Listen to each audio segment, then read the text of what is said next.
मैं निगम चौहान आप सभी लोगों का स्वागत करता हूं आपके अपने YouTube चैनल मैथ्स बाय निगम में।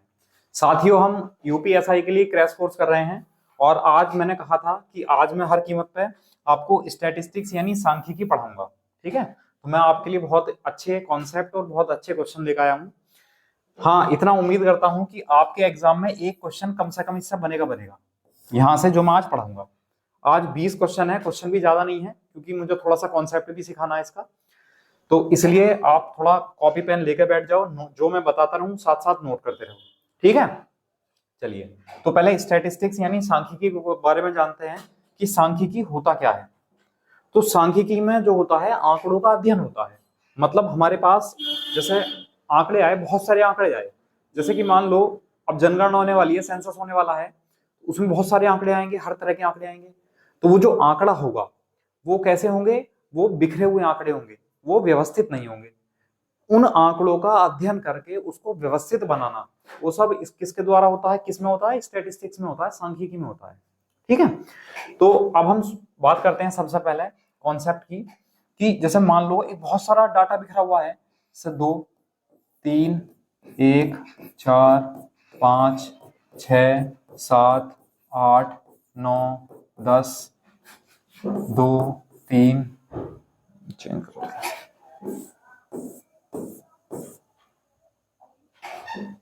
5 2 1 3 2 3 1 5 2 1 है ना। जैसे ये आंकड़ा है, बहुत हमने कोई सर्वे किया, उसमें हमें ये आंकड़े मिले, तो ये अव्यवस्थित है, इसको हम व्यवस्थित करेंगे पहले। तो व्यवस्थित करने के लिए भी जो मैं आपको व्यवस्थित करूंगा, इससे भी एक क्वेश्चन बनता है, किस तरह व्यवस्थित करेंगे? तो जो डाटा लिखा हुआ है इसको हमने एक्स की फॉर्म में लिख लिया कि जो डाटा है वो एक्स है। अब यहाँ एक्स में कौन कौन से नंबर आपको दिख रहे हैं? एक तो 1 है लिखा हुआ कई बार, एक 2 है, और एक 3 है, और 4 भी है, और 5 भी है, और कोई नंबर है 6 भी है। बस, अब तो कुछ नहीं है। तो अब यहां हम लिखते हैं, टेबल की फॉर्म में ना समझने में आसानी हो जाती है, इसलिए हम इसका प्रयोग करते हैं। अब हमने यहां लिखना है टैली मार्क। कई बार क्वेश्चन में आप पेपर उठा के देख लेना, कई बार इससे क्वेश्चन पूछा गया टैली मार्क से। तो टैली मार्क समझ लोगे क्या है? टैली मार्क का मतलब है अगर कोई वैल्यू एक बार आई है तो उसका जो टैली मार्क होगा वो 1 होगा। अगर कोई वैल्यू 2 बार आई है तो उसका टैली मार्क 2 होगा। कोई 3 बार आई है तो उसका टैली मार्क ये 3 होगा। कोई 4 बार आई है तो उसका टैली मार्क 4 होगा। सॉरी, ये तो मैंने रोमन नंबर लिख दिया, उसका टैली मार्क ये 4 होगा। कोई वैल्यू अगर 5 बार आई है तो उसका टैली मार्क होगा ये 5 बार। अगर कोई वैल्यू 6 बार आई है तो उसका टैली मार्क कितना होगा? 5 तो ये हुआ और एक अलग से हुआ। समझ आया? तो ये टैली मार्क होते हैं। तो टैली मार्क लिखते हैं, लिखवा इस रहा हूं, क्वेश्चन में कोई यूज नहीं है इसका, लिखवा इसलिए रहा हूं जिससे कि आपको कॉन्सेप्ट क्लियर हो जाएगा कि टैली मार्क क्या होता है। तो आप देखोगे एक कितनी बार लिखा है? 1 2 3 और 4 है, तो एक 4 बार लिखा है तो हमने टैली मार्क बना लिया 4। 2 कितनी बार लिखा है? 1 2 3 4, 4 बार लिखा है 1 2 भी। अच्छा, 3 कितनी बार लिखा है? 1 2 और 3, 3 बार लिखा है। 4 कितनी बार लिखा है? 1 केवल 1 बार। अच्छा, 5 कितनी बार लिखा है? 1 2 और 3 बार, तो 5 3 बार लिखा है। और 6 कितनी बार लिखा है? केवल 1 बार। तो ये हो गया टैली मार्क। अब लिखते हैं फ्रीक्वेंसी, या बारंबारता कहते हैं इसे। फ्रीक्वेंसी आवृत्ति या बारंबारता, है ना। फ्रीक्वेंसी यानी आवृत्ति या बारंबारता। ठीक है, बारंबारता का मतलब है कोई चीज कितनी बार आई है। तो जैसे 1 कितनी बार है? 4 बार, तो इसकी बारंबारता कितनी होगी? 4। अच्छा, 2 कितनी बार है? 4 बार, तो बारंबारता कितनी होगी इसकी? 4। 3 कितनी बार है? 3 बार, तो 3 होगी इसकी बारंबारता। 4 1 बार है तो 1 बारंबारता हो गई। और 5 कितनी बार है? 3 बार, तो ये बारंबारता हो गई। 6 कितनी बार है? 1 बार, तो इसकी बारंबारता हो गई। ये बताओ, समझ में आया बारंबारता? अब इसे हम फ्रीक्वेंसी को जनरली हम एफ से शो कर देते हैं। क्या है? एफ है। और अगर हम इन सभी को ऐड कर दें, है ना, ये एक साइन होता है, चिन्ह होता है समेशन एफ, सिग्मा कहते हैं इसको। तो समेशन एफ जो होता है उसका मतलब होता है सम, योग। तो समेशन ऑफ का मतलब है इन सबको जोड़ दें अगर, तो 4 4 8 3 11 1 12 3 14 12 3 15 और 1 16, तो ये जो 16 आया ये समेशन एफ की वैल्यू है जिसको हम एन भी कहते हैं। ठीक है, एन मतलब नंबर ऑफ टर्न्स, यानी कितनी संख्याएं हैं वो 16। मतलब अगर मैं कहूं इनको अगर आप काउंट करोगे तो ये सब कितनी संख्या आएंगी, ये 16 संख्या आएंगी। बताओ समझ में आया टैली मार्क और बारंबारता के बारे में? चलिए ठीक है, अब यहीं से एक क्वेश्चन बन जाता है जनरली कि इसकी रेंज कितनी होगी डाटा की। ठीक है, इसको इंपॉर्टेंट, बहुत मोस्ट इंपॉर्टेंट है रेंज। अगर नेक्स्ट पेज पे ले लेते हैं या यहीं लो,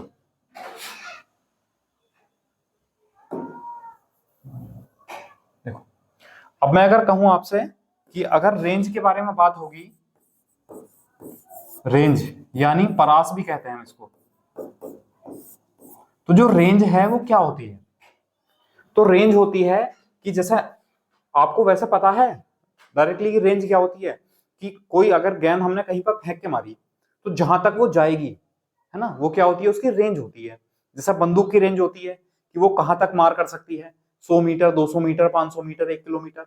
मिसाइल की रेंज होती है कि वो किस रेंज में जाएगी, कहां तक पहुंच सकती है। तो रेंज का मतलब होता है कहां तक जाना। तो वैसे ही डाटा की भी, यानी जो डेटा होता है उसकी भी रेंज होती है। उसका फॉर्मूला होता है upper limit minus lower limit. एक क्वेश्चन इसका भी आया हुआ है कई बार, upper limit minus lower limit. Upper limit minus lower limit मतलब है कि अधिकतम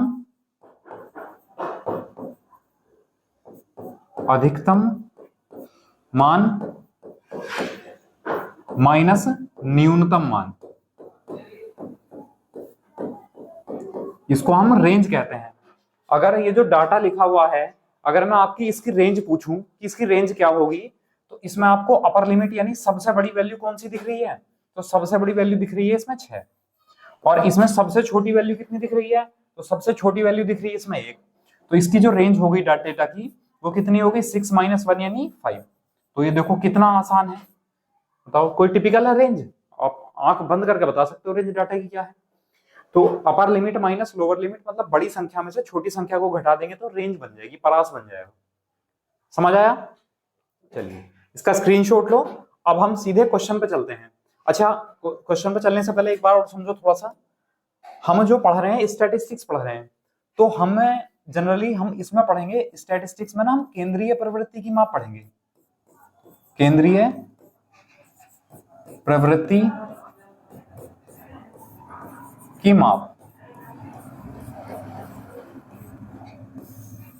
यानी measures of central tendency. Measures of central tendency.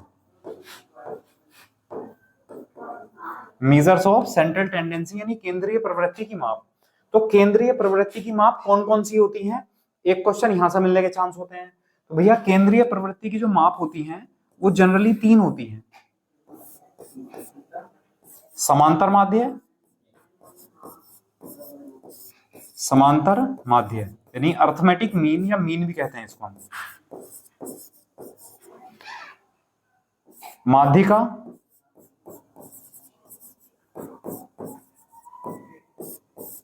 यानी मीडियन, और मोड यानी बहुलक।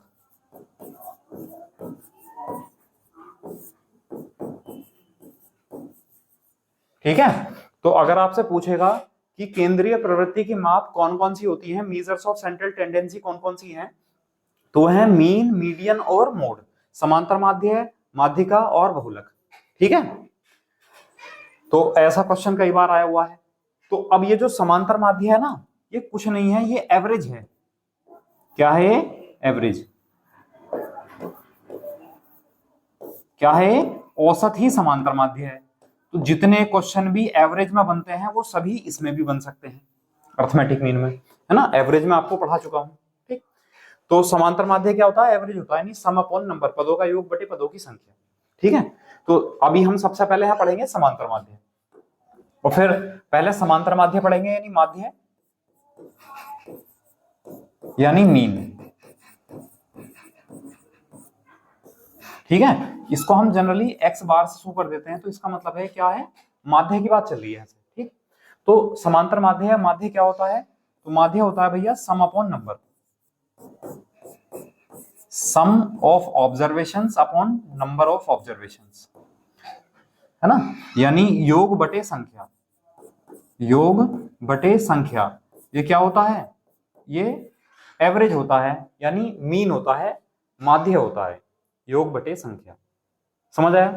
तो अभी हम जो सबसे पहला क्वेश्चन करेंगे, या कहीं कहीं आपको जनरली ये देखने को मिलेगा कि ये क्या होता है, समेशन, अगर बात करूं मैं समेशन एक्स अपॉन एन, ठीक है, या हम ये भी लिख सकते हैं कि summation x upon summation F.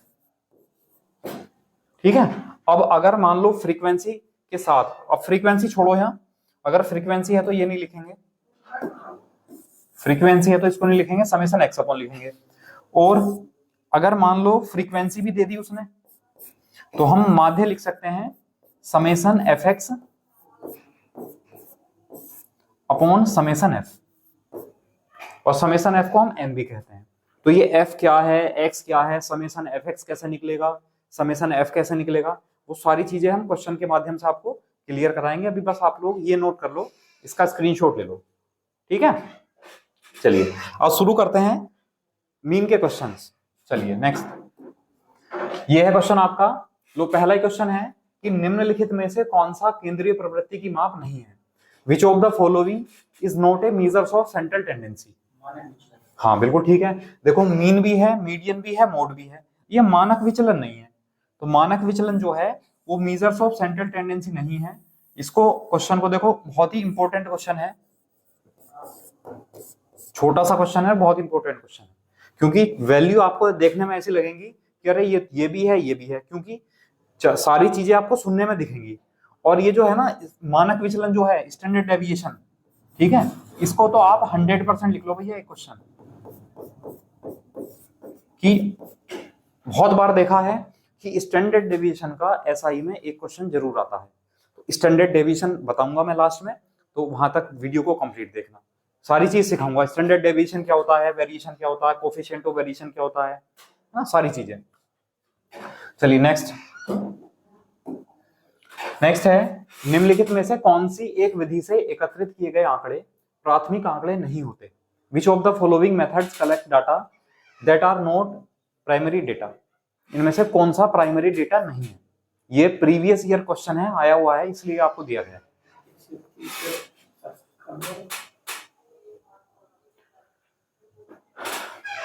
जो ऑप्शन था वही नहीं लिखा इन्होंने, जो काम का ऑप्शन था।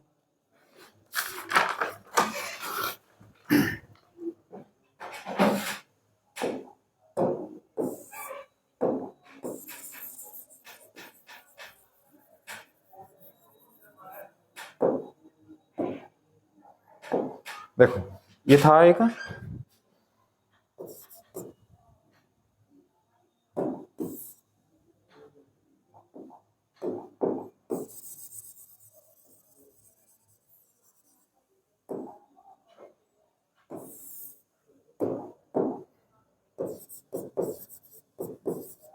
ये है ऑप्शन प्रकाशित शोध प्रबंध से,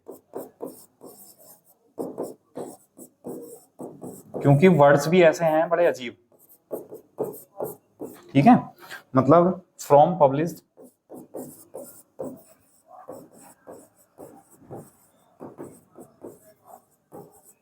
पब्लिश्ड रिसर्च सोर्सेस, ये है। देखो उसने कहा प्राथमिक आंकड़े, प्राइमरी डेटा क्या होता है और सेकेंडरी डेटा क्या होता है। तो प्राइमरी डेटा जो होता है वो क्या होता है, जैसे मान लो आपने जो है एक टेस्ट लिया, तो उसमें किसी के नंबर 2 आएंगे, किसी के 4 आएंगे, किसी के 5 आएंगे, किसी के 6 आएंगे, किसी के 0 आएंगे, कोई फेल होगा, कोई पास होगा। तो प्राइमरी डेटा होता है जो बिखरा हुआ होता है, और जो सेकेंडरी डेटा होता है, द्वितीयक डाटा, वो क्या होता है, वो होता है अरेंज वाला। मतलब अगर उसको आपने लगा दिया, एक क्रम में लगा दिया उनको कि इतने बच्चे फेल हुए, इतने बच्चे पास हुए, इनके इतने नंबर हैं, इतने नंबर, तो वो आ जाएगा सेकेंडरी डेटा में। तो चलिए बात करते हैं। तो उसने पूछा है प्रत्यक्ष व्यक्तिगत साक्षात्कारों द्वारा। अब जो व्यक्तिगतों के साक्षात्कार होंगे, जो इंटरव्यू होंगे, उनसे जो डेटा मिलेगा वो कैसा होगा, सेकेंडरी डेटा होगा। ठीक है, ये नहीं हो सकता। अप्रत्यक्ष प्राथमिक आंकड़े नहीं है, सॉरी, ये तो प्राइमरी डेटा होगा, क्योंकि जब मान लो हम इंटरव्यू लेंगे तो उससे जो क्वेश्चन पूछे जाएंगे, आंसर पूछे जाएंगे, तो वो सब कैसा होगा, बिखरा हुआ डेटा होगा। तो ये प्राइमरी डेटा है, ये तो है, लेकिन हमसे पूछा नहीं है, तो ये ऑप्शन नहीं है। अप्रत्यक्ष व्यक्ति, अप्रत्यक्ष का मतलब है डायरेक्टली नहीं पूछा गया है, तो ये भी कैसा होगा, प्राइमरी डेटा होगा। गणनाकारों के माध्यम से भेजी गई सूचियों द्वारा, मान लो गणनाकारों का मतलब वही है कि कुछ लोगों ने जो है डेटा को भेज दिया है, तो डेटा जो है वो कैसा होगा, वो बिखरा हुआ होगा, स्कैटर्ड होगा, वो भी क्या है, प्राइमरी डेटा होगा। और इसने पूछा प्राथमिक आंकड़े नहीं है, प्राइमरी डेटा नहीं है, प्राइमरी डेटा नहीं है मतलब अरेंज होगा, तो कौन सा ऑप्शन हो गया, डी हमारा। हाँ, पब्लिश्ड, पब्लिश का मतलब है भाई आप लोग न्यूज़पेपर पढ़ते हैं, तो क्या न्यूज़पेपर में ए अनार आश्याम ABCD जो आती हैं वो क्या बिखरे होते हैं सब, क्या उन्हें आप जोड़ जोड़ के पढ़ते हो, नहीं, वो सीक्वेंस में होती हैं, एक न्यूज प्रॉपर तरीके से, न्यूज प्रॉपर तरीके से लिखा हुआ है ना। तो जो पब्लिश पेपर होते हैं तो वो कैसे होते हैं, सेकेंडरी डेटा होता है। तो ऑप्शन नंबर ये हो गया, ये प्राइमरी डेटा नहीं है, ये सेकेंडरी है, ये सब प्राइमरी डेटा है। ठीक है, चलिए स्क्रीनशॉट लो। नेक्स्ट है, प्रथम 15 प्राकृतिक संख्याओं का समांतर माध्य कितना होगा। What is the arithmetic mean of the first 15 natural numbers. ठीक है, अब अर्थमेटिक मीन क्या होता है भैया, एवरेज। और बात किसकी चल रही है, प्रथम 15 प्राकृतिक संख्याएं, है ना, फर्स्ट 15 नेचुरल नंबर। तो नेचुरल नंबर कहां से स्टार्ट होते हैं, 1 से, तो 1 2 3 कहां तक, 15 तक। इनका क्या पूछा है आपने, एवरेज पूछा है, इनका माध्य पूछा है।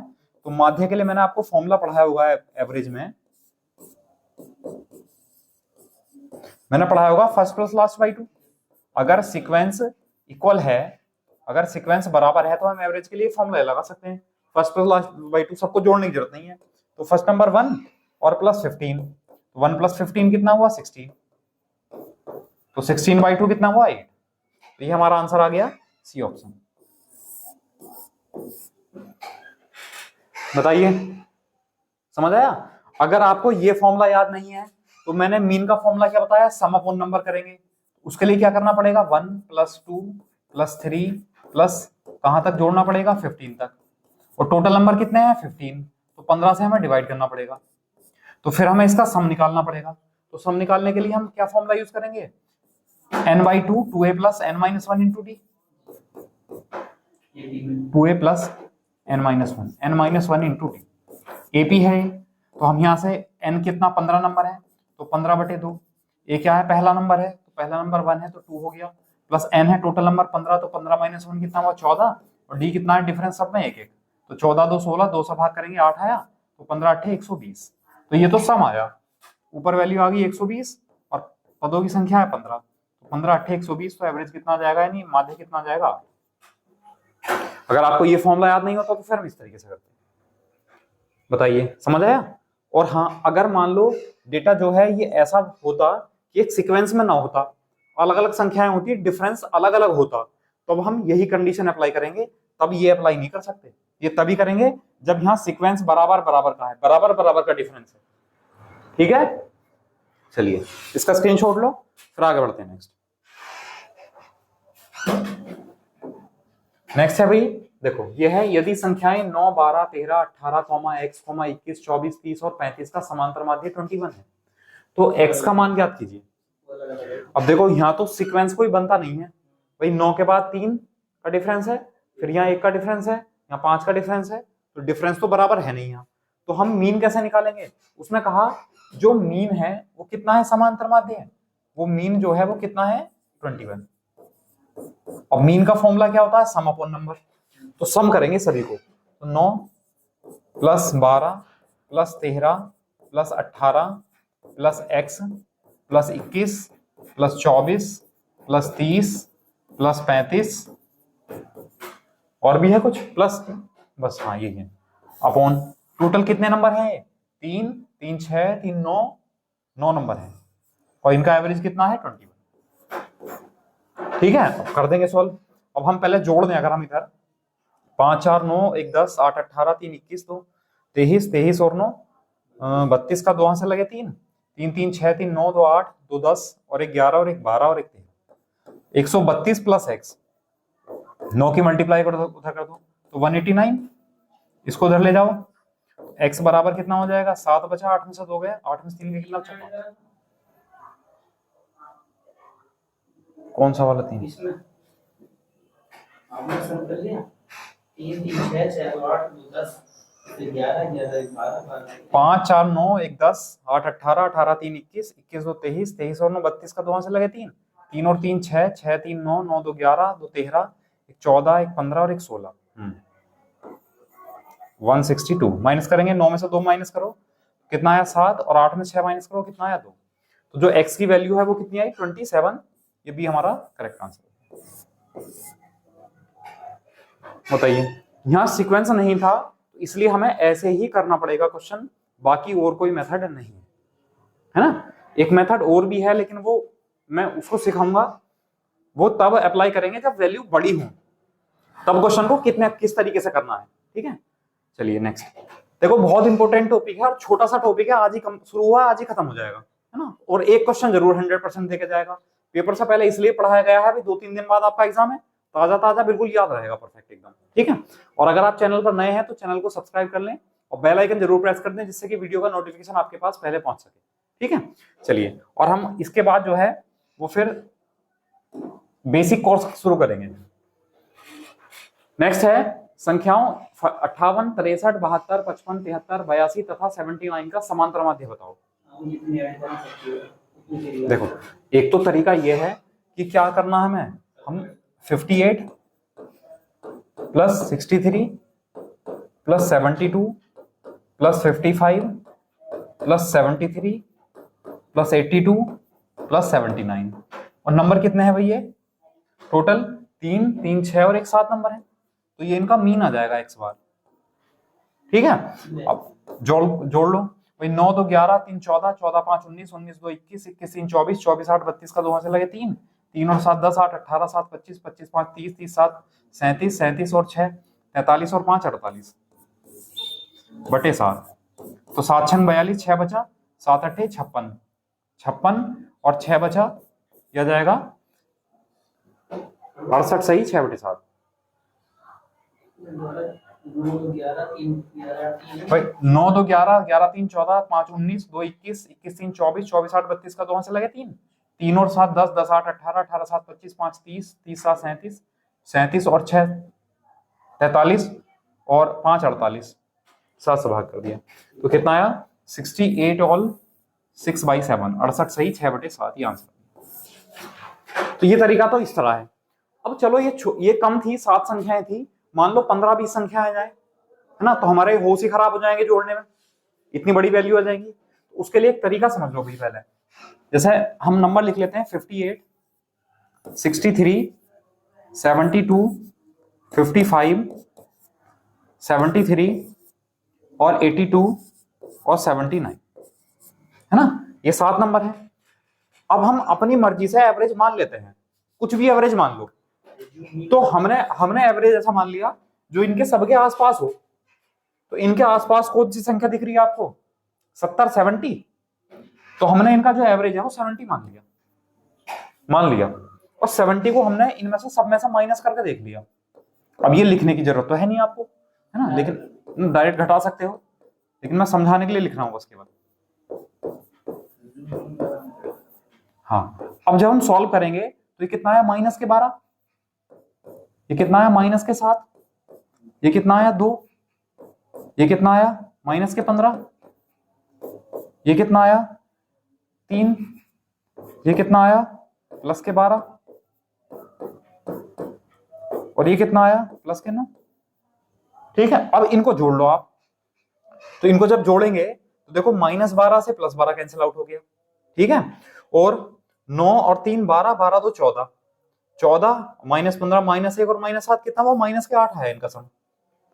तो अगर मैं इन्हीं का एवरेज निकालूं तो इनका एवरेज कितना आ जाएगा -8 बटे कितनी संख्या है 7, इनका एवरेज ये आ जाएगा, ठीक है। अब हमने 70 को सब में से घटाया था तो हम एवरेज जो आएगा उसमें 70 जोड़ेंगे भी, हमारे हिसाब से एवरेज इतना आया, तो जब हम 70 में जोड़ेंगे तो ये 8/7 वाली कंडीशन बन जाएगी।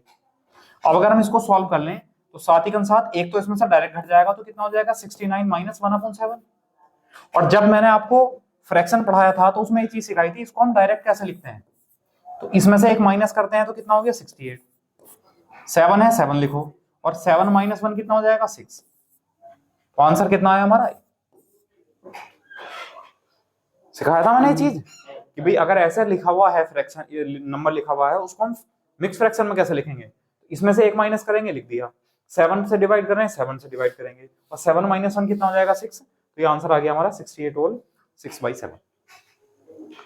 बताइए समझ आया? अगर ये आसान लगे तो आप लोग इस तरीके से कर सकते हैं। और हाँ, जरूरी नहीं है आप लोग करके देखना, भाई आंसर तो पता चल ही गया आपको, आप 70 की जगह कुछ और मान लेना, 65 मान लेना, 65 मान के करना, 68, 70, 71, 72 कुछ भी मान लो, आंसर पर कोई इफेक्ट नहीं पड़ेगा। ठीक है, चलिए इसका स्क्रीनशॉट लो, फिर आगे बढ़ते हैं नेक्स्ट।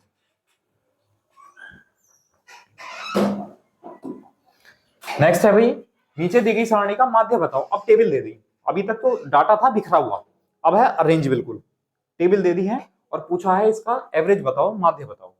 ठीक है, तो इसके लिए मैंने आपको बताया है कि जब x और f दे रखा होता है तो जो x बार का फॉर्मूला होता है वो होता है summation fx upon summation f, या हम समेशन f को n भी लिख सकते हैं यहाँ पर। ठीक है, तो हम क्या करेंगे, पहले f, देखो समेशन fx है तो पहले f की और x की मल्टीप्लाई करेंगे, तो हम इस टेबल के लिए f की और x की मल्टीप्लाई करेंगे।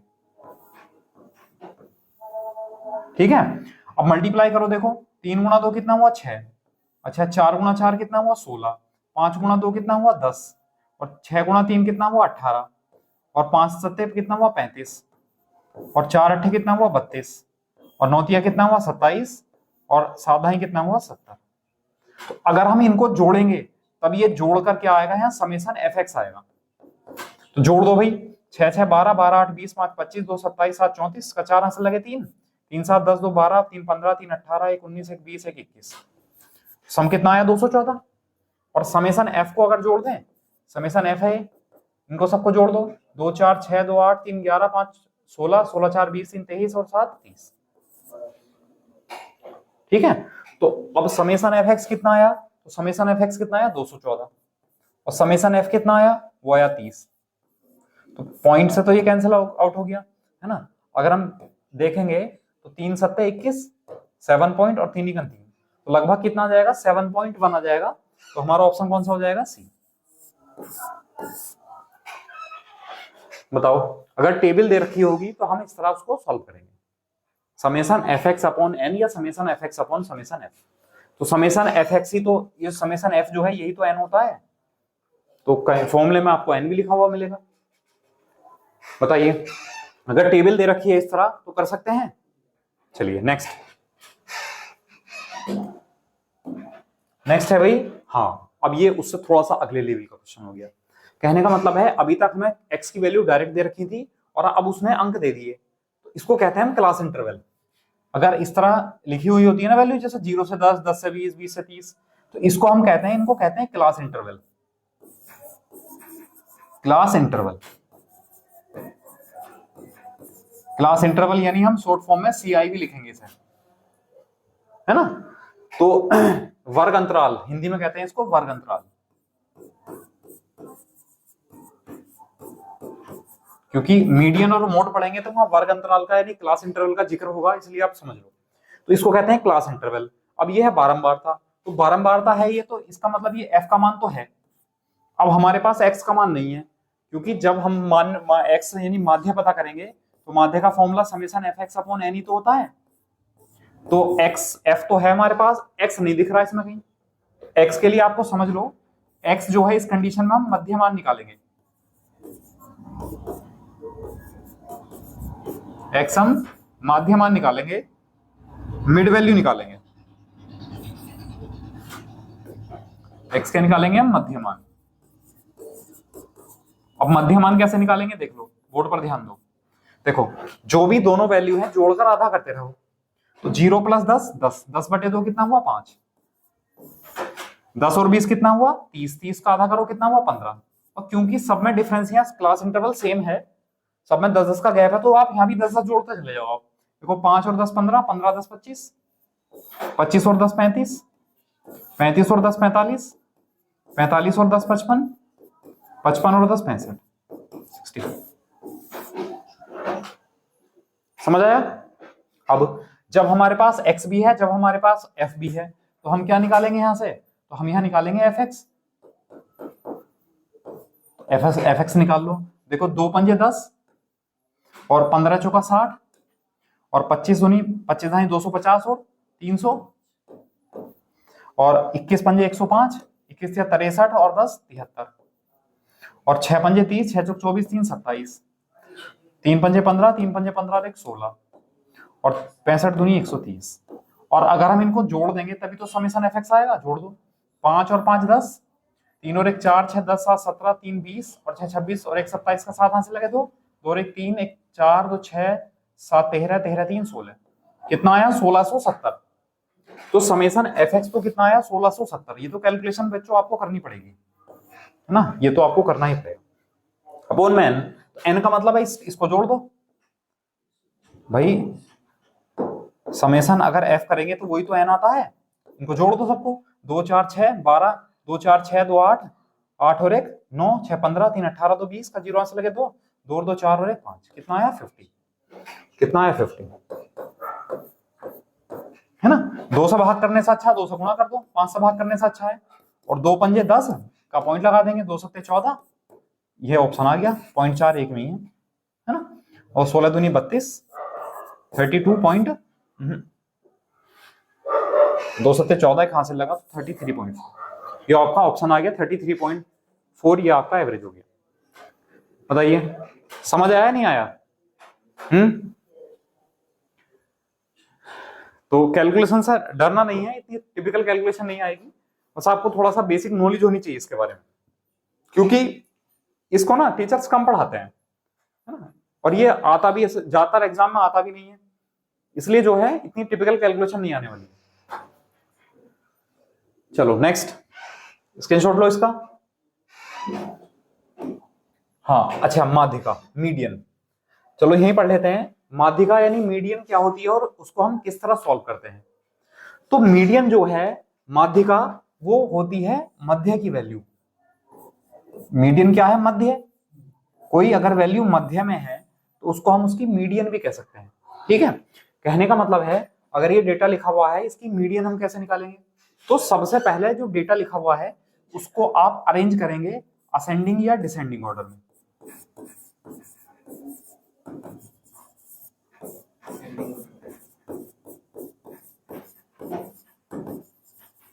है ना। या तो आरोही क्रम में लिखो या अवरोही क्रम में लिखो।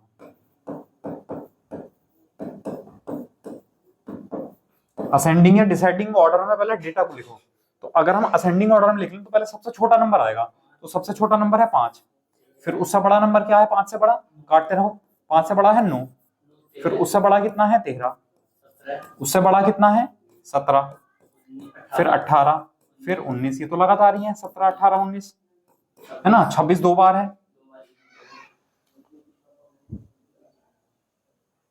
काम करो, चलो लिख लेते हैं, ऑप्शन को हटाएं, दोबारा लिख लो इसे,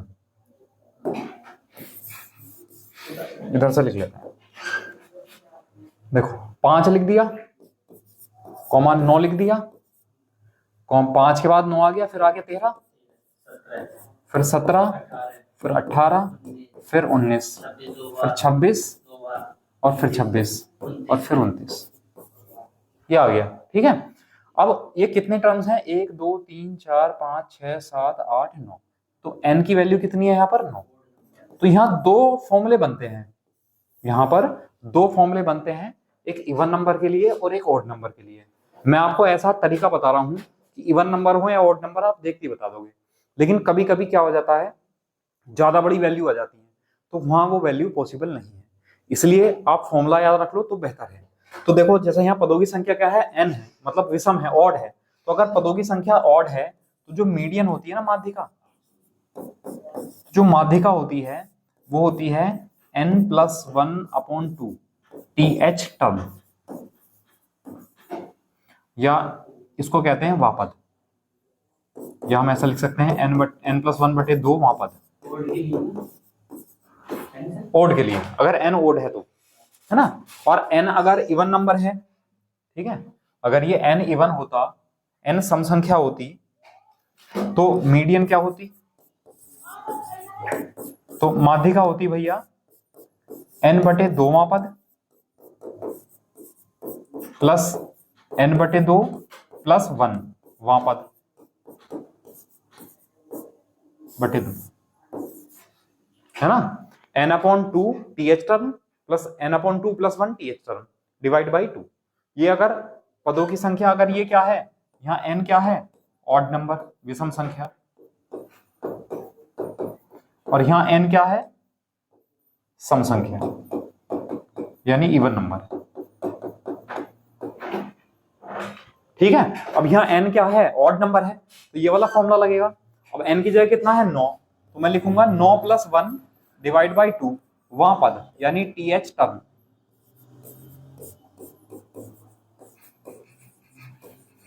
तो 9 और 1 10, 10 को 2 से भाग करेंगे तो कितना आ जाएगा, 5, कितना हो गया, 5वां पद, है ना, या हम अगर इंग्लिश में लिखेंगे तो 5th टर्म।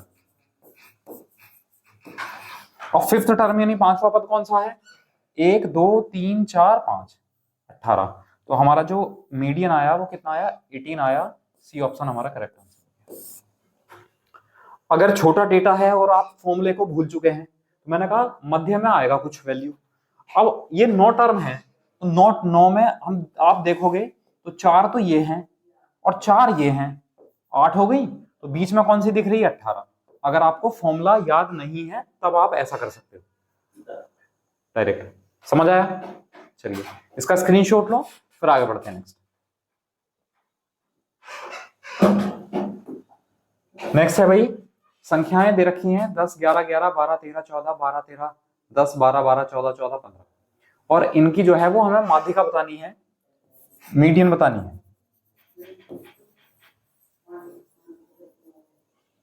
माध्यिका मीडियन, तो मीडियन के लिए मैंने आपको बताया है, पहले अरेंज करो डेटा को, व्यवस्थित कर लो पहले से। तो व्यवस्थित करने का मतलब है कि अगर मैं चीजों को लिखूं, अगर मैं इसको ऐसा लिख लूं, भाई सबसे छोटी वैल्यू कौन सी दिख रही है आपको, 10, फिर 11, तो 11 कितनी बार है, 2 बार, हाँ असेंडिंग में नहीं है, 11 2 बार है, और 12 कितनी बार है, 1 2 3 4, तो 12 है 4 बार, 1 2 3 और 4, 13 कितनी बार लिखा हुआ है, अच्छा 10 2 बार है क्या, चलो 10 2 बार लिख लो, ठीक है 10 2 बार है, 12 4 बार हो गया, 13 कितनी बार है, 2 बार, तो 13 2 बार लिख दो। और क्या है, 14 कितनी बार है, 2 बार, 14 2 बार लिख दो।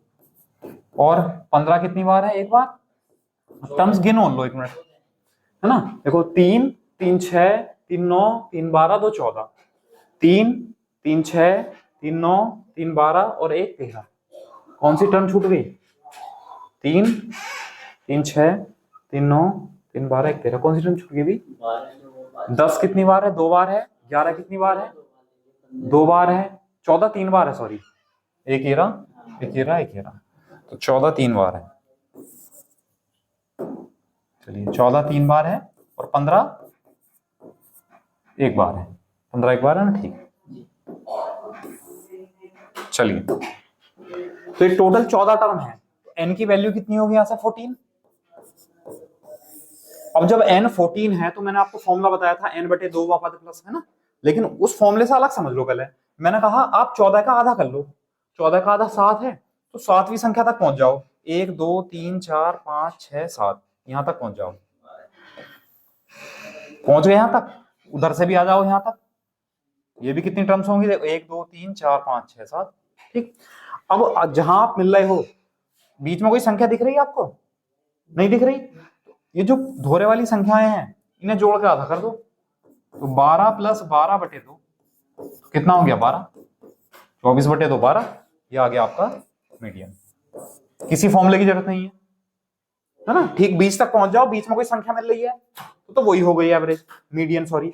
और अगर बीच में कोई संख्या नहीं मिल रही है तो पास पास वाली को जोड़ के आधा कर दो, वही उनका क्या आ जाएगा, मीडियन आ जाएगी। ऐसे भी तो कर लेंगे, जैसे 14 है, हाँ 7 आ गया, हाँ 7 दे दो और एक अगली 8 दे दो, दोनों को जोड़ दो, वो फॉर्मूले से बनेगा ना, है ना, हाँ वो फॉर्मूले से बनेगा भाई। अगर आपको जो है मैंने कहा n बराबर 14 है तो जो फॉर्मूला लगेगा मीडियन का वो दूसरा वाला लगेगा, मतलब सम संख्या वाला, यानी 14/2वां पद, n/2वां पद प्लस n/2 यानी 14/2 प्लस 1वां पद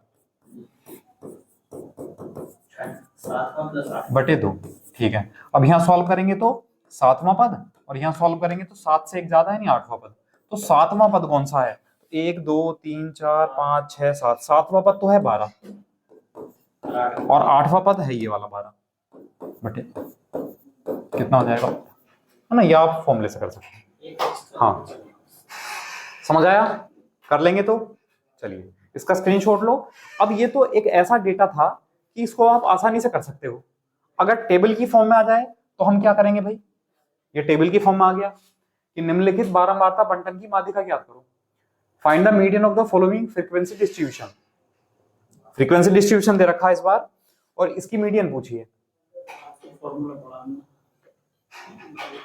देखो इसमें क्या करना है, तो इसमें आपको पहले ये देखना है, इस डेटा को अरेंज करना है, पहले डेटा को अरेंज जरूर करना है वरना गलत कर लोगे। तो पहले ये जो डेटा है x की जो वैल्यू है इसको अरेंज करो, तो हम यहाँ टेबल अलग सा बना लेते हैं x और फिर f लिखेंगे। तो पहले सबसे छोटी वैल्यू कितनी है 4, सबसे छोटी वैल्यू है 4, तो 4 के सामने फ्रीक्वेंसी कितनी है 6, इनको भी देखते चलेंगे। फिर क्या है इससे बड़ी 5, 5 के सामने फ्रीक्वेंसी कितनी है 4, फिर क्या लिखेंगे 6, 6 के सामने फ्रीक्वेंसी कितनी है 5, फिर 7, 7 के सामने फ्रीक्वेंसी कितनी है 4, फिर 8, 8 के सामने फ्रीक्वेंसी कितनी है 6, फिर लिखेंगे 9, 9 के सामने फ्रीक्वेंसी कितनी है 9, और फिर लिखेंगे 10, 10 के सामने फ्रीक्वेंसी कितनी है 8। बताओ भाई, आप हमें व्यवस्थित इनको करना है लेकिन इनके सामने की वैल्यू को भी तो साथ साथ लेके चलेंगे। इसका मतलब है 10 8 बार लिखा है, 9 9 बार लिखा है, 4 6 बार लिखा है, तो उनको भी साथ लेके चलेंगे। तो हमने इनको देखो अरेंज कर लिया असेंडिंग ऑर्डर में। अब करेंगे, अब हम यहां से निकालते हैं CF यानी क्यूमुलेटिव फ्रीक्वेंसी, या इसको कहते हैं संचयी बारंबारता।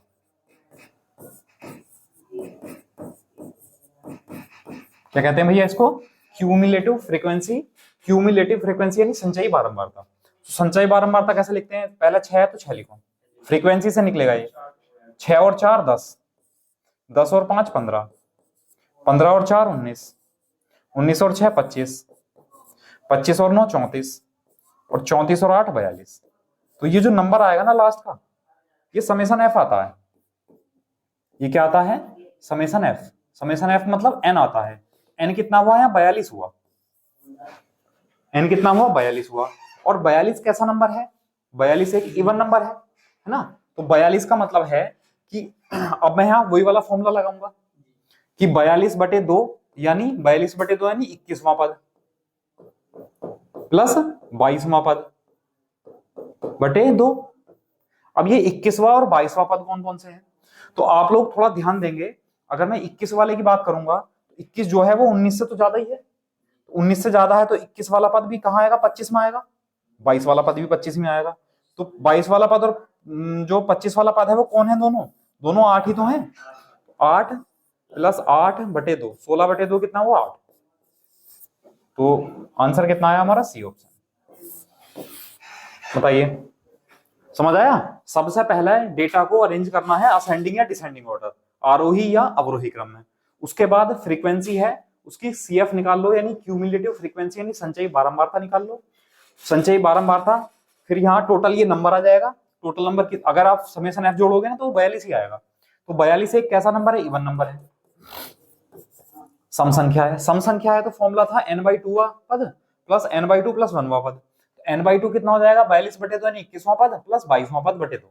अब 21वां और 22वां पद 19 से तो बड़ा ही है, 21वां पद भी यहाँ आएगा क्योंकि इसका मतलब है यहाँ तक 19 तक आएंगी वैल्यू, 19 से बड़ी और 25 से छोटी इसमें आएंगी।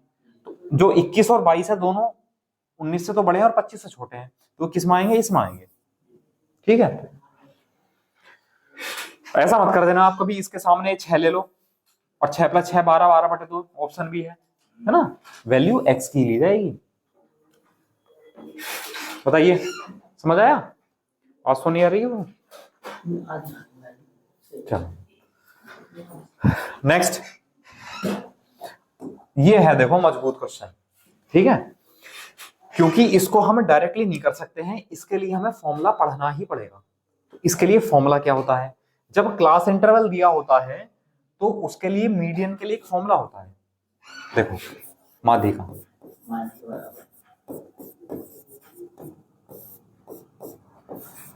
L + n/2 - CF / F × H। ठीक है, ये फॉर्मूला है जो आपको ध्यान रखना है। अच्छा, इसमें ये वैल्यू क्या क्या है तो मैं आपको लिख देता हूं।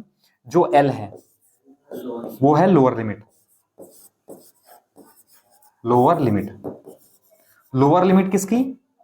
जो हमारा माध्य का वर्ग होगा, जो मीडियन वाला जो वर्ग होगा, जो माध्य का वर्ग होगा उसकी, माध्य का वर्ग की। अभी सिखाऊंगा माध्य का वर्ग क्या होता है ना। अब आपसे पूछे आप n क्या है? n को तो जानते हो, पदों की संख्या है total.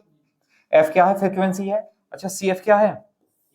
Cumulative frequency. Cumulative frequency यानी संचयी बारंबारता। संचयी बारंबारता, और संचयी बारंबारता कौन सी है? ये तो ये संचयी बारंबारता है भैया, जो भी माध्य का वर्ग होगा उससे पहली, माध्य का वर्ग से पहली, है ना। ये क्या होगा? माध्य का जो वर्ग है उससे पहली वाली जो संचयी बारंबारता होगी वो उसको लिखा जाएगा। अच्छा, f क्या है? f फ्रीक्वेंसी है, यानी जो माध्य का वर्ग है, माध्य का जो वर्ग है, वर्ग की फ्रीक्वेंसी, माध्य का वर्ग की आवृत्ति होगी। और h क्या है? तो h है जो क्लास इंटरवल का डिफरेंस है, जो क्लास इंटरवल का डिफरेंस का अंतर, है ना। अब देखो, इन सारी चीजों को हम एक साथ यहीं पे समझा देते हैं। देखो, अब सबसे पहले हम माध्य का वर्ग की बहुत बात चल रही है, तो पहले माध्य का वर्ग पता करेंगे। तो माध्य का वर्ग पता करने के लिए पहले हम CF भी तो निकालेंगे, क्यूमुलेटिव फ्रीक्वेंसी। तो पहले क्यूमुलेटिव फ्रीक्वेंसी की तरफ चलते हैं।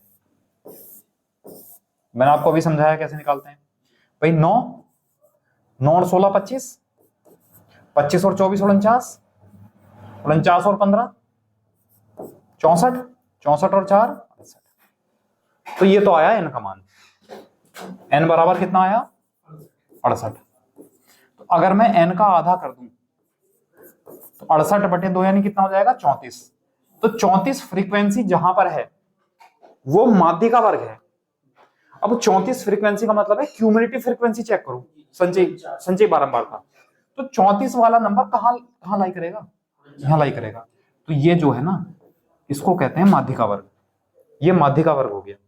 तो माध्य का वर्ग हो गया तो फ्रीक्वेंसी f का मान क्या लेंगे हम यहां से? 24 f का मान हो गया। ये भी देखा जाता है कि सर ज्यादा बड़े वाले नंबर को माध्य का वर्ग लेते हैं कुछ जगह। बड़े वाले नंबर को मतलब जैसे ये बारंबारता में जो बड़ा नंबर होता है उसकी माध्य का वर्ग लेते हैं उसके सामने वाला।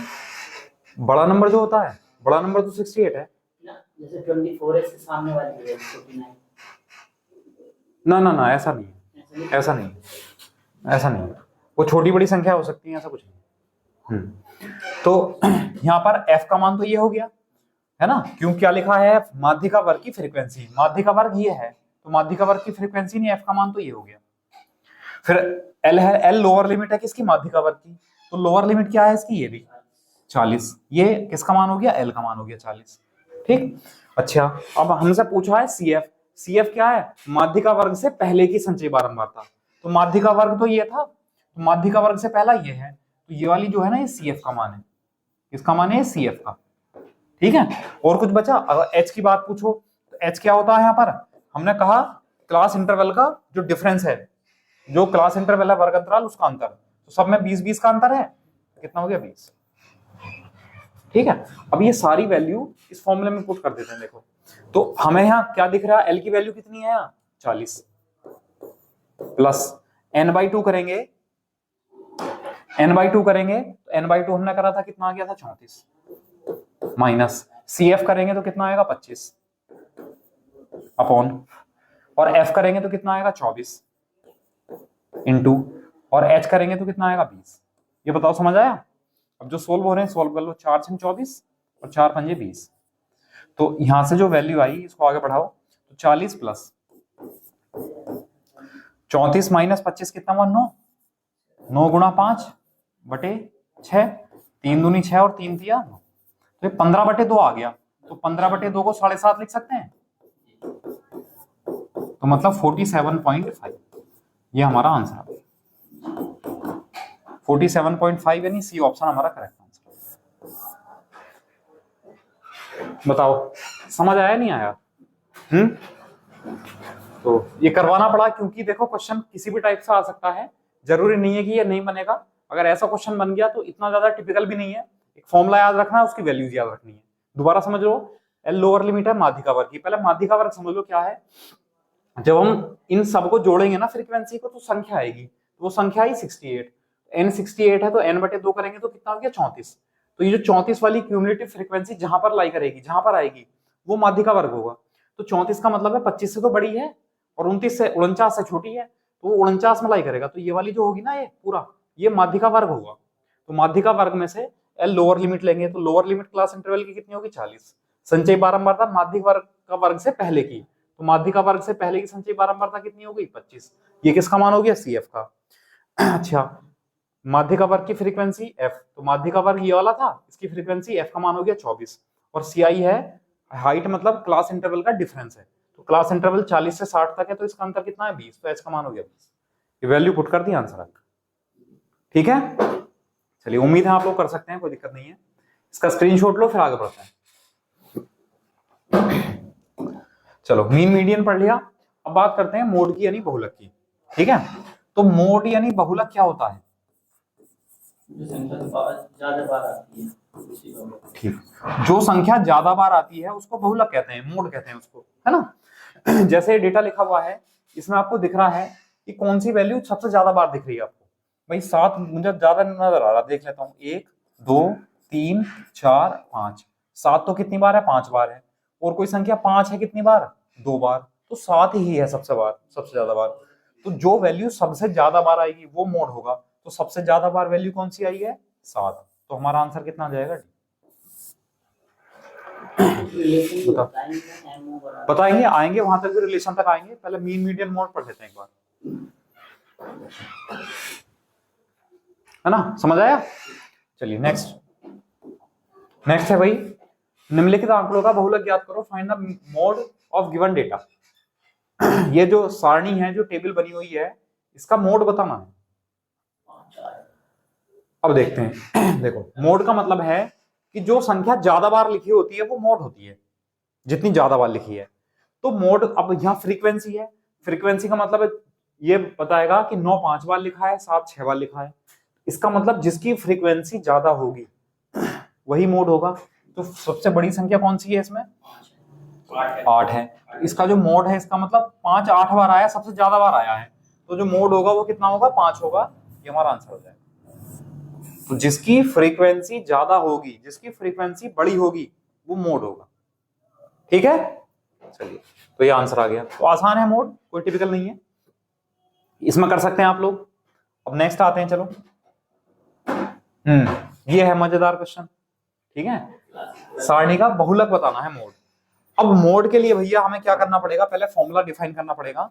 तो पहले इसका फॉर्मूला समझ लो आप। ठीक है, तो मोड यानी बहुलक निकालने का फॉर्मूला होता है is equal to L plus F1 minus F0 upon 2F1 minus F0 minus F2 into H। ठीक है, ये फॉर्मूले आपको याद रखने ही पड़ेंगे अगर आपको ऐसा ही बनना है तो, और अगर ऐसा ही नहीं बनना है तो भैया मत याद रखना। ठीक है, अब L क्या है, लोअर लिमिट है किसकी, जो बहुलक वर्ग है। सब बात करेंगे, है ना, लिख लो चलो। L क्या है, लोअर लिमिट, लोअर लिमिट किसकी? बहुलक वर्ग की। जो बहुलक वर्ग होगा, मैं अभी डिफाइन करूंगा बहुलक वर्ग का मीनिंग क्या है, बहुलक वर्ग क्या है, ठीक है। अच्छा यहाँ F1 क्या है? तो यहाँ F1 है भैया बहुलक वर्ग की फ्रीक्वेंसी, बहुलक वर्ग की फ्रीक्वेंसी, बहुलक वर्ग की आवृत्ति। F0 क्या है? F0 है बहुलक वर्ग, बहुलक वर्ग से पहले की आवृत्ति, पहले की फ्रीक्वेंसी, है ना। F2 क्या है?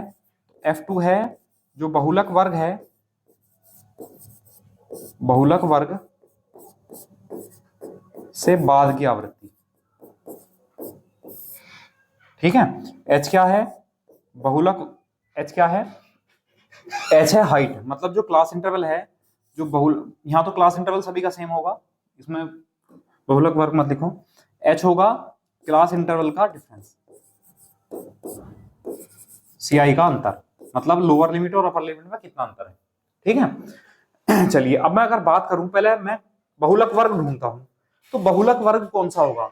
तो बहुलक वर्ग होगा भैया जिसकी फ्रीक्वेंसी सबसे ज्यादा होगी, वो बहुलक वर्ग होगा। तो सबसे ज्यादा फ्रीक्वेंसी कौन सी है? 11। तो ये वाला जो है बहुलक वर्ग है, ये क्या है? बहुलक वर्ग, ये बहुलक वर्ग है।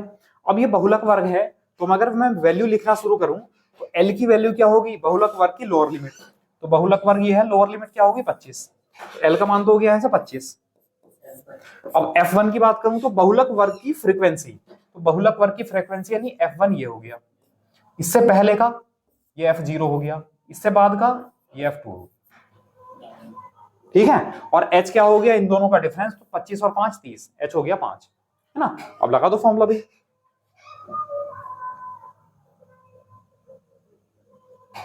देखो अब फॉर्मूला लगा दें, वैल्यू पुट कर लेते हैं डायरेक्टली, है ना। वैल्यू तो मैंने लिख दी है। F1 कितना है? यहां से F1 है 11,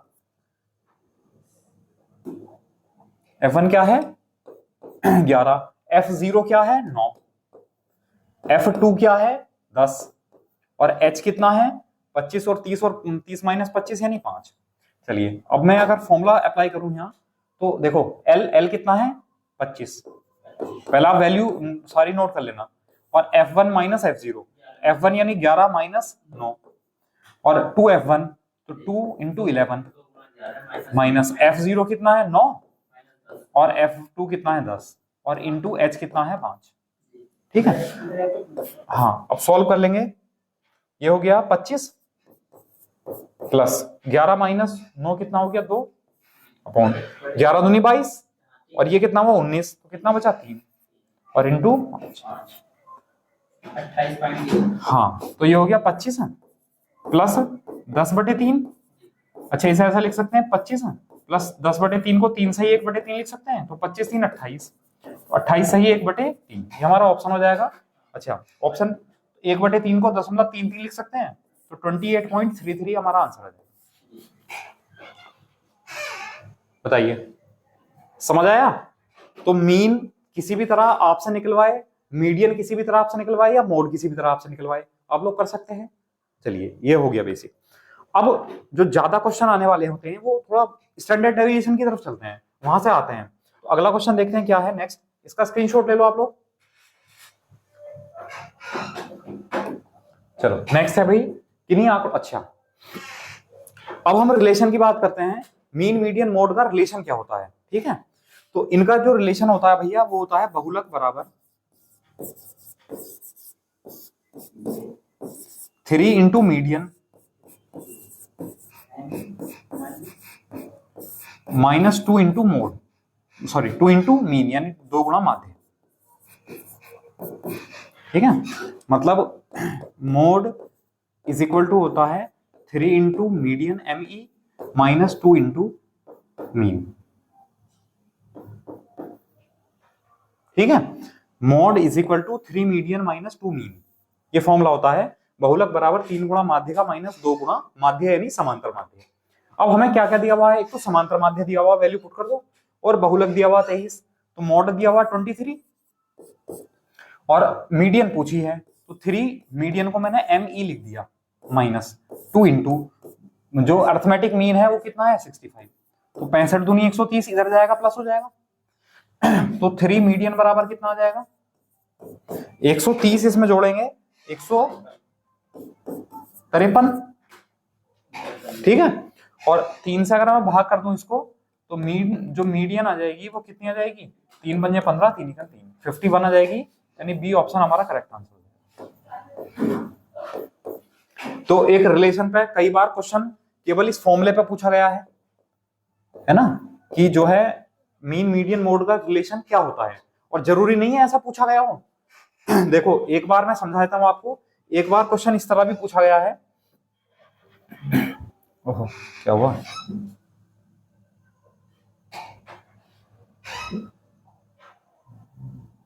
देखो एक बार उसने जो क्वेश्चन पूछा है, हमें जनरली ये फॉर्मूला याद होता है कि बहुलक बराबर 3 गुणा माध्य का माइनस 2 गुणा माध्य है, यानी mode is equal to 3 median minus 2 arithmetic mean. लेकिन उसने जो है घुमा दिया क्वेश्चन को, उसने माध्य से उठा लिया वो, तो अगर मैं यहाँ से माध्य की वैल्यू निकालूंगा तो ये माध्य इधर जाएगा, बहुलक इधर जाएगा, तो यहाँ से जो माध्य का फॉर्मूला बनेगा कोई अलग फॉर्मूला नहीं है, यहीं से बना है, तो माध्य का फॉर्मूला जो बना है वो 3 माध्य का माइनस बहुलक हाँ अपॉन 2, तो उसने ये फॉर्मूला पूछ लिया, और बच्चे परेशान हो गए और घबरा गए कि अब क्या करेंगे, हाथ पैर गर्म हो गए, पसीना छूट गया, है ना, कुछ नहीं करना था, इसी को उसका निकाल लेना, इसी रिलेशन को, माध्य को इधर ले जाओ, बहुलक इधर जाएगा, वैल्यू हो जाएगी। हो सकता है माध्य का रिलेशन पूछ ले आपसे, तो माध्य का इधर ले जाओ, मतलब इसको इधर ले जाओ, माध्य का बराबर 3 आ जाएगा, यानी बहुलक प्लस 2 गुणा माध्य बराबर 3।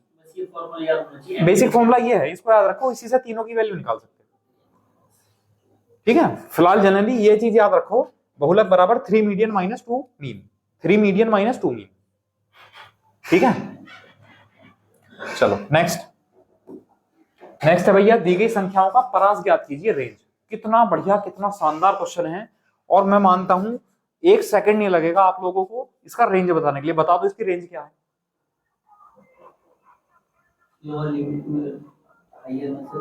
हाँ है ना भाई, हमने रेंज क्या लिखवाई है, रेंज यानी परास क्या लिखवाई है, अपर माइनस लोअर, अपर लिमिट माइनस लोअर लिमिट। तो आप लोग देखोगे अपर लिमिट यानी बड़ी संख्या कौन सी है, सबसे बड़ी संख्या तो 18 है, और सबसे छोटी संख्या कितनी है -10। बहुत बढ़िया, इस चीज का ध्यान रखना, ऐसा क्वेश्चन आया हुआ गलत हुए क्वेश्चन बच्चों के, सबसे छोटी संख्या -10 है, तो लोअर लिमिट -10 है, तो माइनस माइनस कितना हो जाएगा प्लस, 18 प्लस 10 कितना हो जाएगा 28, ये हो जाएगा बी ऑप्शन। बताओ समझ में आया, रेंज क्या होता है, upper limit minus lower limit, सबसे बड़ी संख्या माइनस सबसे छोटी संख्या, सबसे बड़ी संख्या है 18, सबसे छोटी संख्या, जल्दी जल्दी बच्चे क्या करते हैं 0 लगाते हैं, और 18 माइनस 0 ऑप्शन ये लगाया और भाग गए बस, है ना। तो ये चीज थोड़ा ध्यान रखनी है कि अगर माइनस है, माइनस में जो वैल्यू छोटी होती है बड़ी होती है, वो सबसे छोटी होती है जनरली, तो सबसे छोटी वैल्यू -10 है, ना कि -2। -10 बड़ी है, छोटी है, और उससे बड़ी -2 है, तो सबसे छोटी -10 है। समझ आया, चलिए नेक्स्ट।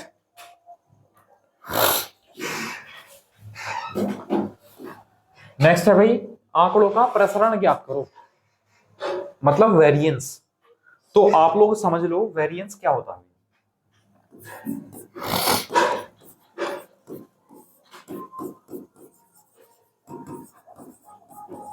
वेरिएंस क्या होता है, तो वेरिएंस का जो फॉर्मूला होता है जनरली वो रो स्क्वायर इज इक्वल टू होता है summation x minus x bar का स्क्वायर अपॉन n, ठीक है, summation x minus x bar upon n, ये क्या होता है वेरिएंस का फॉर्मूला होता है, इसको आप याद रख लो। और मैं इसी में आपको तीनों चीजें क्लियर कर देता हूं। ये वेरिएंस हो गया, एक होता है स्टैंडर्ड डेविएशन, यानी हिंदी में कहते हैं मानक विचलन, हाँ मानक विचलन, एसडी कहते हैं।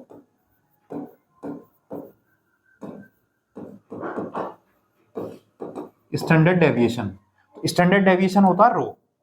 क्या होता है रो भैया? तो इसका स्क्वायर रूट कर दो, तो summation x minus x bar का स्क्वायर अपॉन है, और रो स्क्वायर परासरण था, उसका स्क्वायर रूट निकालेंगे तो क्या आ जाएगा? मानक विचलन आ जाएगा, स्टैंडर्ड डेविएशन। एक होता है प्रसरण गुणांक, है ना, एक होता है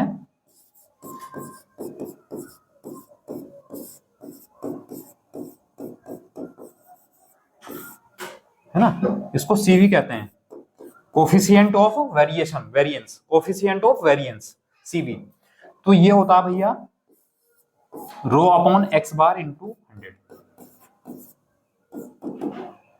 तो ये तीनों फॉर्मूले आप एक साथ लिख लो, इन्हीं पर क्वेश्चन बनते हैं। सबसे ज्यादा जो क्वेश्चन पूछे गए हैं वो मानक विचलन पर क्वेश्चन पूछे गए हैं, और बच्चों के होश उड़े रहते हैं, परेशान रहते हैं सर ये स्टैंडर्ड डेविएशन क्या है। ठीक है, तो स्टैंडर्ड डेविएशन भैया ये है, उससे पहले हमें प्रसरण निकालना पड़ेगा।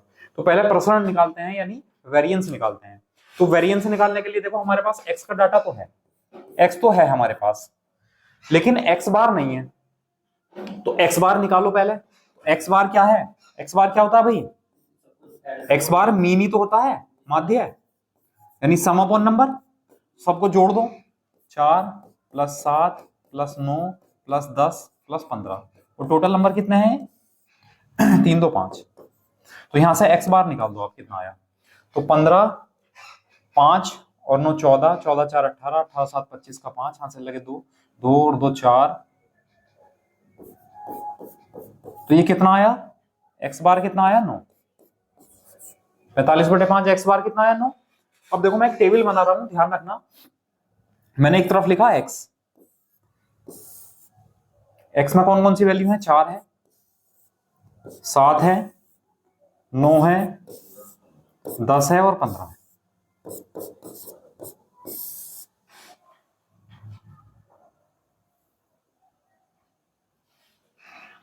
ठीक है, फिर मैंने लिखा, अब क्योंकि मैं x माइनस एक्स बार करूंगा, x माइनस एक्स बार, x माइनस एक्स बार का मतलब है x बार कितना है? 9 है। 4 में से मैं 9 घटाऊंगा, कितना आएगा? -5। 7 में से 9 घटाऊंगा -2, 9 में से 9 घटाऊंगा 0, 10 में से 9 घटाऊंगा 1, और 15 में से 9 घटाऊंगा 6। और एक चीज आप ध्यान रखना, जब भी आप x माइनस एक्स बार का सम करोगे तो हमेशा 0 ही आएगा। ठीक है, लेकिन हमें तो x माइनस एक्स बार के स्क्वायर की बात चल रही है। तो अगर मैं x माइनस एक्स बार का स्क्वायर कर लूं तो 5 का स्क्वायर 25, -5 का स्क्वायर प्लस हो गया 25, 2 का स्क्वायर 4, 0 का स्क्वायर 0, 1 का स्क्वायर 1 और 6 का स्क्वायर 36। ये बताओ समझ में आया नहीं आया? और मैं यहाँ इसको सबको जोड़ दूं, यहाँ जोड़ने के बाद आएगा summation x minus x bar का स्क्वायर। वो कितना आया? 5 4 9, 9 और 1 10 6 16, 3 और 1 4 और 2 6, कितना आया? 66। अब रो स्क्वायर, यानी हमें तो पूछा है वेरिएंस, रो स्क्वायर का फॉर्मूला क्या है? Summation x minus x bar का स्क्वायर। तो summation x minus x bar का स्क्वायर कितना आया? 66। और अपॉन में n मतलब नंबर ऑफ टर्म्स, कितनी संख्याएं हैं? 5। 5 एकन 5, 5 तिया 15 और 5 दूनी कितना आया? 13.2। ऑप्शन नंबर सी हमारा करेक्ट हो गया। तो बताओ वेरिएंस निकालना आया कि नहीं?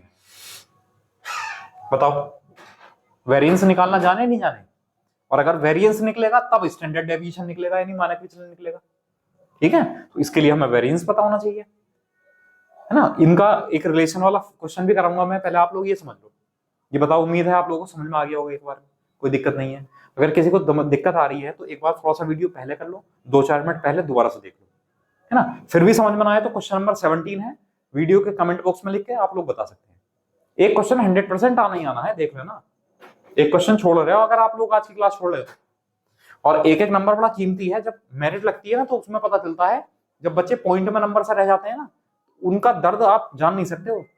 पूरी जिंदगी के लिए दर्द हो जाता है, टीस रह जाती है दिमाग में कि 0.5 से रह गया, 0.2 से रह गया, तब वहां एक नंबर की इंपॉर्टेंस पता चलती है। ठीक है, चलिए इसका स्क्रीनशॉट ले लिया आपने, नेक्स्ट बढ़ते हैं आगे। निम्नलिखित आंकड़ों का मानक विचलन। मानक विचलन मतलब रो का फॉर्मूला क्या है? Summation x minus x bar का स्क्वायर डिवाइड n और इसका भी स्क्वायर रूट पूरे, ये निकालना है। तो सबसे पहले आपको टेबल बनानी पड़ेगी भाई। तो मैं टेबल बना लेता हूं x। x में कौन कौन सी वैल्यू लिखूंगा भाई? 1, 5, 6, 8, 10, 12,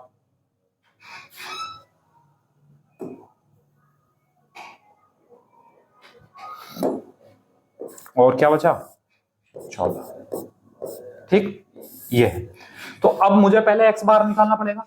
तो x बार के लिए मैंने आपको बताया सम अपॉन नंबर करेंगे। तो सम अपॉन नंबर कितना आएगा भाई?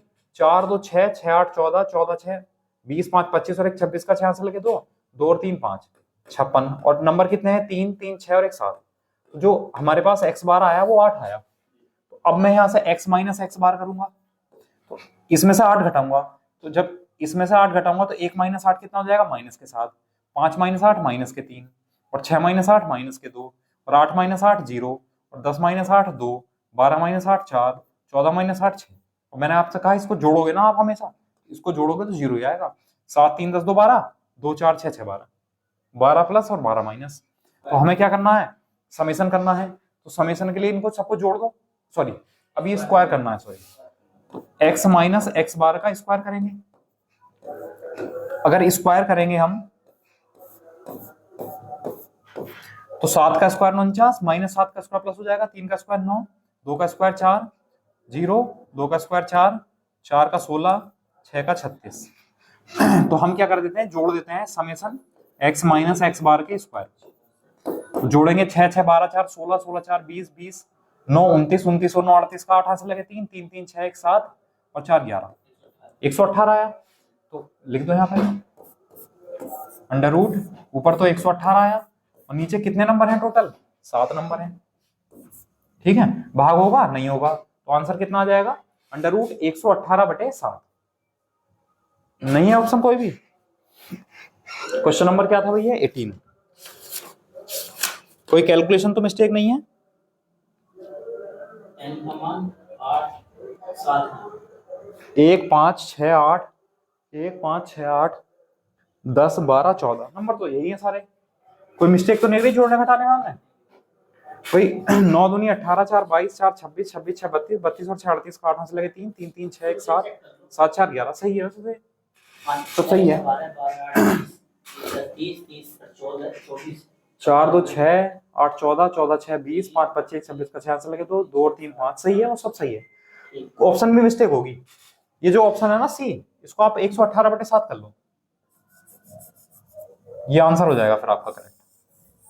अंडर रूट में 118/7 ये आंसर आ जाएगा फाइनली। समझ आया? तो वेरिएंस कैसे निकालना है या स्टैंडर्ड डेविएशन कैसे निकालना है, समझ में आ गई चीजें, है ना? मतलब इन दोनों का रिलेशन अगर मैं आपसे कहूं तो जो स्टैंडर्ड डेविएशन होता है, मानक विचलन, वो क्या होता है? Root of variance. मानक विचलन जो होता है, मानक विचलन जो होता है वो अंडर रूट होता है किसका? प्रसरण का। समझ आया? चलो नेक्स्ट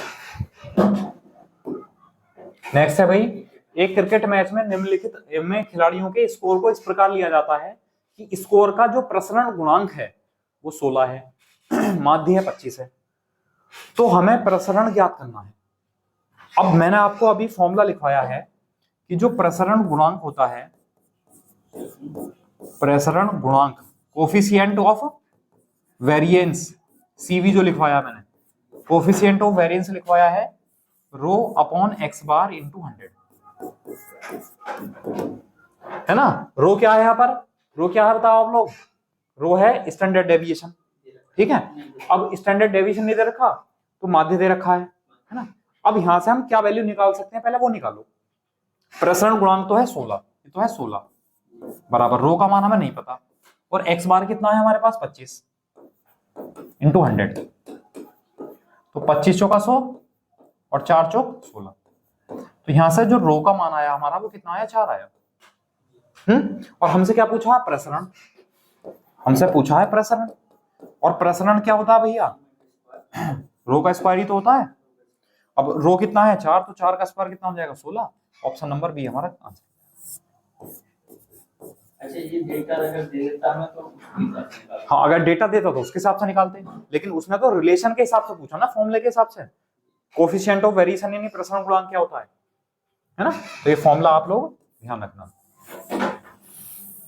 एक एक दो दो लाइन के क्वेश्चन बनेंगे, लेकिन हाँ अगर फॉर्मूला याद है तभी। और ये ऐसा टॉपिक है, इसमें अगर आपको फॉर्मूला याद है तभी आप क्वेश्चन को कर सकते हैं, वरना कुछ नहीं कर सकते जोड़ घटा गुणा भाग करके। फिर तो वो जय माता दी तुक्का ही लगेगा फिर तो।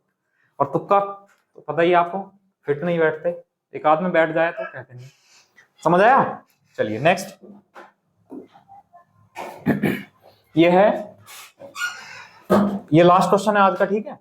उसने कहा यदि किसी श्रृंखला के सभी अंकों में कोई स्थिर अंक, कोई कांस्टेंट नंबर ऐड कर दिया जाए तो निम्नलिखित में से किसके मान में परिवर्तन नहीं होगा, है ना। बिल्कुल सॉलिड क्वेश्चन है, 100 नंबर का एकदम। और 2 करोड़ के लिए क्वेश्चन है भैया।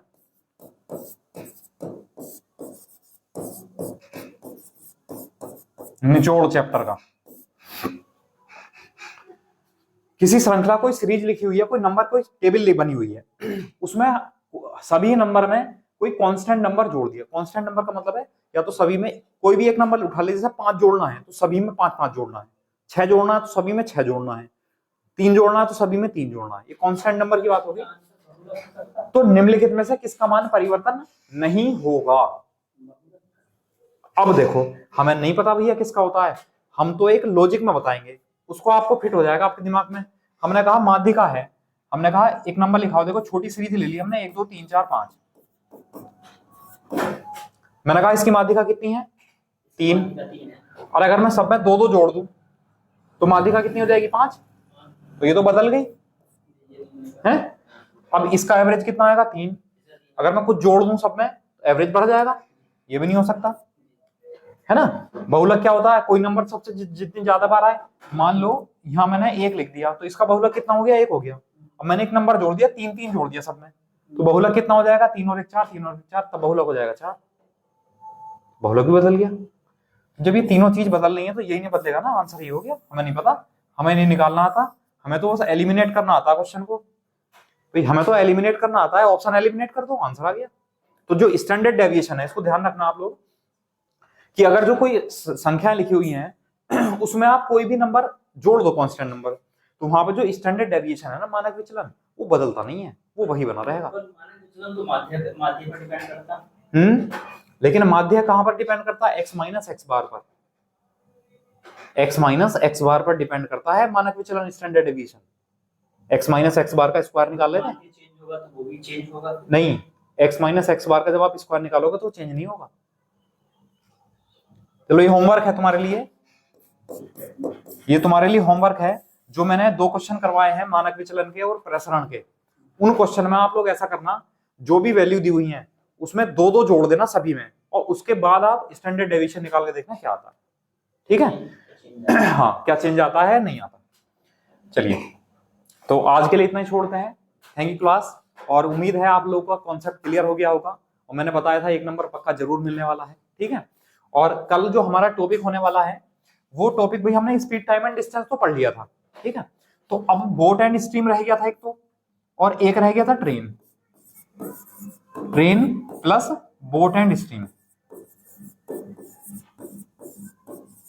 तो इनको हम दोनों को एक साथ ही पढ़ लेंगे। छोटे छोटे टॉपिक हैं, train and boat and stream, है ना, रेलगाड़ी और नाव और धारा, ठीक है।